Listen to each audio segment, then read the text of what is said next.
Indonesia's commitment is conducted in a holistic and integrated manner by balancing three aspects: hard power approach through law enforcement measures such as strengthen the interdiction system in the entry lanes, seaport, airport, and land crossing areas, uncover the network of drug crimes to the end, confiscate syndicate assets from drug crimes, and increase cooperation across agencies and countries in disclosing drug crime.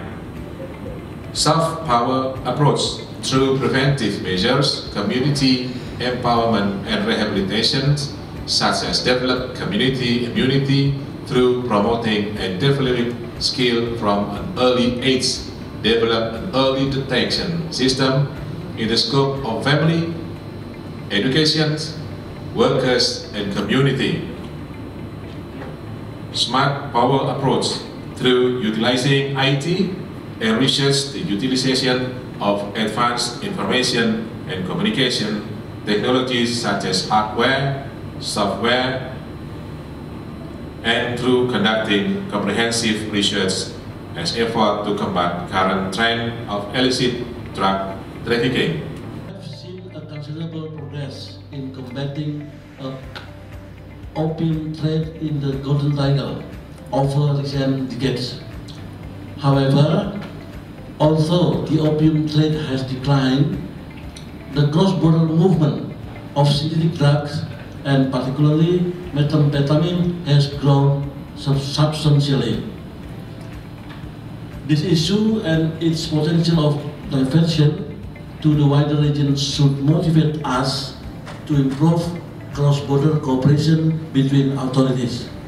Therefore, we should strengthen our coordination efforts between police, customs, army, navy, and border patrol police to gather and exchange intelligence, as well as to share information and discuss methods to disrupt the trafficking of precursor chemicals used for the illicit manufacture of synthetic drugs in the Golden Triangle.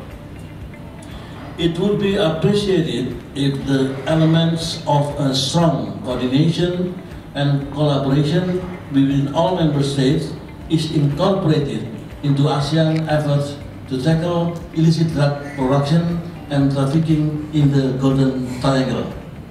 Indonesia also encourages ASEAN member states to remain committed to zero-tolerance approach against narcotics abuse, including cannabis, to achieve a drug-free ASEAN vision.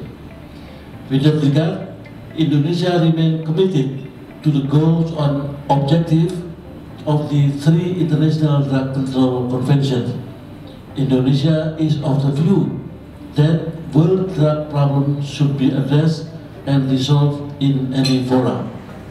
The draft of the complete document of midterm review of the ASEAN Work Plan on securing communities against illicit drugs 2016-2025 already circulated yesterday to all ASEAN member states for further comments before the final report that will be represented at the 7th ASEAN Ministerial Meeting on Drug Matters. ASOT Indonesia has conveyed the draft with ASOT inputs to the senior officials of Cambodia for further discussion with Russia following the handover of ASEAN-Russia country coordinatorship from Indonesia to Cambodia during the 54th IMMPNC last August.